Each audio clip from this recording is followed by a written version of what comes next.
Thorpe, this home, for example, is about to go on the market. How would you determine the best way to sell this property?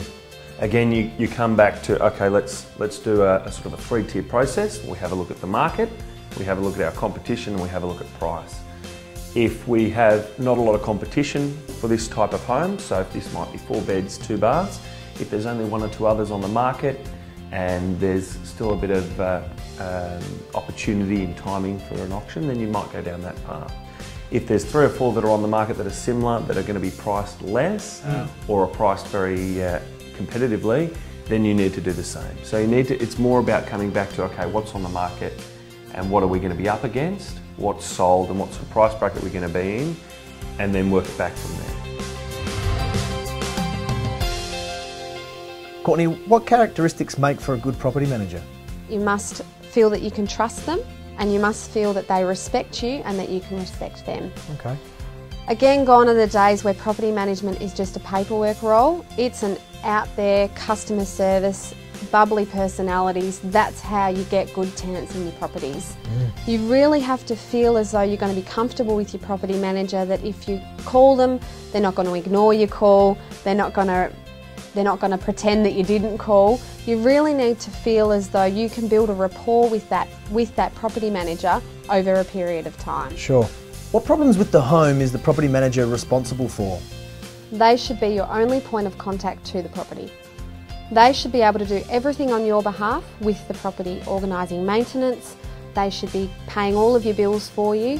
If you ever need anything done on the property with the tenants, if you need to get through the property to, as I said before, to have a valuer come through, if you needed to do a tax depreciation schedule, every single thing that comes with that property should be done through your property manager. That is a service they should provide you. Guys, what advice would you have for an iClub member who is managing their time between their renovation, development and their day-to-day commitments? Well, I guess even stepping back from that, I think after that first renovation, we made 30 grand when we sold. We went, okay, so we did that in our part-time. What about if we did that a little bit more, sort of more regularly and sort of swap? So that was sort of what we started doing. So we started to manage our time. We looked at things of how to create time, like taking annual leave, or instead of taking annual leave as a week at a time, we'd take days, we'd take Fridays off. So that then we could go, okay, well this is when we can concentrate on doing our renovations or doing some property work in 1 day a week, rather than lumping it all into periods of blocks of periods. So we started looking at different ways of how we can find time. So Dean took some unpaid leave as well. So then I changed jobs so that I could cut back on my hours. So we sort of did things like that. You've got to look outside the square and go, okay, well what can I do? For me and for us, we have lists of things, like we have an action list, like identifying what needs to be done, listing it out in an order, and then allocating time to it. And okay, well I'm doing that Saturday morning, but Saturday afternoon I'm going to spend time with my friends. But and then blocking time and actually just making your life work around it. But okay, and I'll be efficient. On my way home from work, I'll stop in the tiling shop, or identify what you've got to do and then slot it into your life.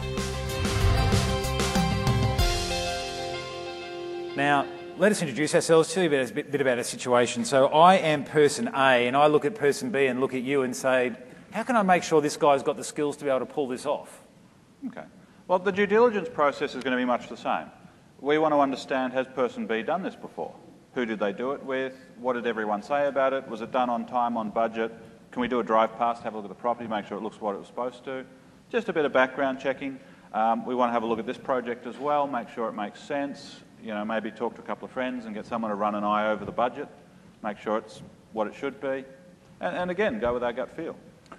When it comes to doing joint ventures, a lot of people, again, get involved with the romance of it. The only way that you should get involved in a joint venture if you are a money partner is if the time partner has experience and runs on the board. Otherwise, I just wouldn't do it at all. It's not worth the downside risk for the upside risk. So on the basis that you proceed and this person has done these projects before, I think you have an obligation to look at how those projects have gone. And if this person has used joint venture parties before or partners before, you have an obligation to ring them up or even meet them one-on-one and ask them about their experience with the person. I know this all sounds like common sense, but one particular deal I'm thinking of, had the people have met this person and actually gone and done further research into the deals that he had proclaimed that he had done, quickly it would have been seen that he was a sham.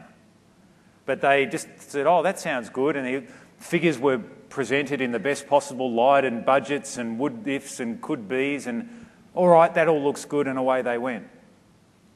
I mean, it's amazing what people will do. You know, or documents don't get signed.